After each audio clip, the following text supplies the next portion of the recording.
stop. And Bryan Herta has spun. Backed it into the tire wall. He was asking for help. A push start. Your driver wants. Oh, attacks the wall. He got off on those marbles on the outside and just no control out there. Right down there just after turn 1. That's at the end of the straightaway. Right down there is the end of the straightaway was Bryan Herta, but this is Greg Moore, where he made pretty severe contact with the wall at turn 1. Local yellow flag for the moment. Let's take another look now at what happened as the kart safety team works on Bryan Herta. Bryan Herta, same thing. Locks up the rear, goes in there, slides back in, touches the tire wall. Now Greg Moore's out wide. Oh, and that's Zanardi. He tries to go around. He tags Zanardi. He ran over Zanardi's left front wheel and tagged him the wall, and then he goes out there. He's got no control at that stage. As we so often see on these concrete barrier line temporary circuits, once he pranged the left front, ooh, and Greg Moore is hot. Well, he's got the racing line.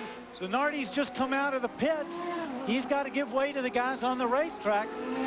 And Zanardi's trying not to lose ground. He's trying to get down in there. They're both trying to get through a very tight spot down there and make the most of it and touch each other. Full course caution on lap number 71, and the race leader, Mark Blunt, backed it into the tire wall. He is back in action. Greg Moore was not so fortunate. He tagged wheels with Alex Zanardi and hit the outside wall hard. Let's get down to Gary Gerald. Frustrated, Greg Moore has made the walk back. What happened now, and Zanardi exiting the pit? Zanardi was exiting the pit, and I was around the outside, and I was completely ahead of him going into turn 1, and we went side by side through 1. He hit my right rear tire with his left front, and so obviously I was ahead of him. Put me up into the air a little bit, into the wall, and that race was over. Any way it could have been avoided, in your opinion? Maybe if he backed off, it's just a stupid thing to happen.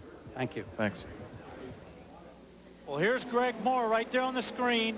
Alex Zanardi coming out of the pits now. It's in second spot, or Dyson for second. Greg Moore's back in 9th. You'll see right here, they go around. Greg Moore on the outside. Alex holding it up there tight. Slides a little bit on the concrete. Just touches that left rear.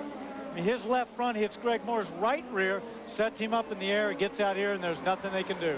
I got to get in here about Greg Moore. What happened there? Well, I simply went out with cold tires. He turned on me, and my car slid on his. I couldn't avoid the collision. He could have, if I would have given me a bit more room, but I'm sorry for him. I obviously didn't do it on purpose. If somebody said so, I think doesn't know much about racing. Well, I think Greg will probably want to chat with you because he wasn't real happy, but you still, other than that, it was a great run. Congratulations. I can understand that he was disappointed because he had the worst, but I didn't know what to do about it. Here's a look at the final results.